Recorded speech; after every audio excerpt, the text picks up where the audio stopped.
Welcome to Thoughts on the Market. I'm Andrew Sheets, Global Head of Corporate Credit Research for Morgan Stanley. Along with my colleagues bringing you a variety of perspectives, I'll be talking about trends across the global investment landscape and how we put those ideas together. It's Friday, November 3rd at 2 p.m. in London. Downgrades in the loan market are moderating after a spike in 2022. That's good news overall, but still suggests an environment that will reward a higher quality bias in high-yield investing.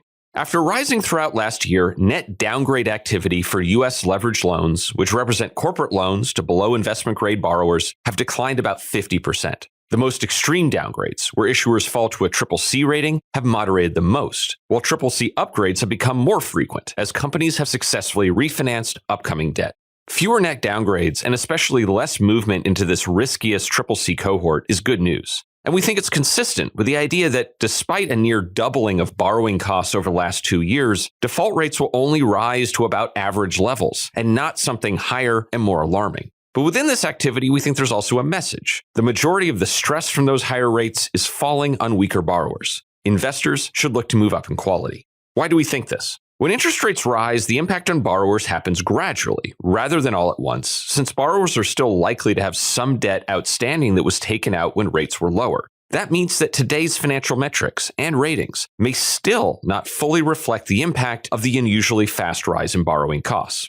That still to come impact could fall most heavily on loan issuers rated B3, B-, the last step above the lowest CCC tier. My colleagues Vishwas Patkar and Joyce Jiang of the U.S. Credit Strategy team estimate that by the end of this year, over 1/3 of these issuers could have an interest coverage ratio, which represents the ratio of your cash flow to your borrowing costs, below 1.3 times, even if their earnings are flat. In a scenario where growth is even weaker this year, that share would be even higher.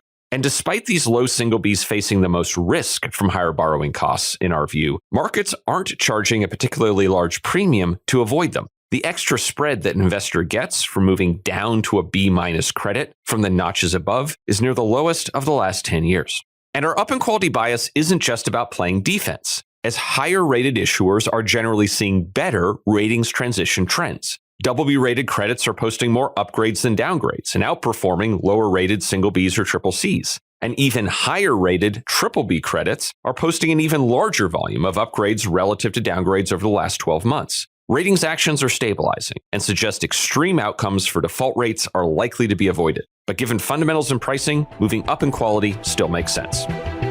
Thanks for listening. Subscribe to Thoughts on the Market on Apple Podcasts or wherever you listen and leave us a review. We'd love to hear from you. The preceding content is informational only and based on information available when created. It is not an offer or solicitation, nor is it tax or legal advice. It does not consider your financial circumstances and objectives and may not be suitable for you.